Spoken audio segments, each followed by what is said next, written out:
So the sophists were only concerned with teaching the skills regardless of morality. A liar depends on your commitment to the truth, but bullshit makes you disinterested in whether or not what is being said is true. When someone is bullshitting you, they are trying to get you to not care how true the claim is, but to capture you with how catchy it is and how much it grabs your attention, how attractive it is. I'm loving it.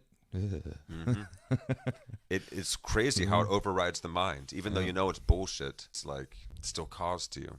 Yeah. That's because they use food science to load their foods, you know, in the case of I'm Loving It, with the perfect amount of sodiums and sugars to get all kinds of chemical dances to happen in your brain that make you addicted to it, love the taste, and feel really good when you eat it till after. Wow. Yeah. Every now and again, though, that first bite is like, wow, this is amazing. And then that's you get halfway through and you're like, oh my God. Yeah. They're just trying to mimic the taste of something freshly butchered or freshly cut and chopped and sauteed. All those good endorphins you get when you're getting high amounts of nutrients. It's hard to find sugar and salt in our environments, so we got very big spikes for interest in those chemicals, and we get huge responses when we find them to give us the urge to go long enough to find them again. So that is massively used to manipulate the heck out of us. Yeah, and so when the sophist lies, you can see it like politicians are a really good example. Doesn't matter what end of the spectrum you're on. Everybody knows that the politicians, if they've got good salience people, PR people, they can say whatever and they'll lie to you straight up. Oh, we'll do this for you. I'm working for you. And I'm like, well, your bank account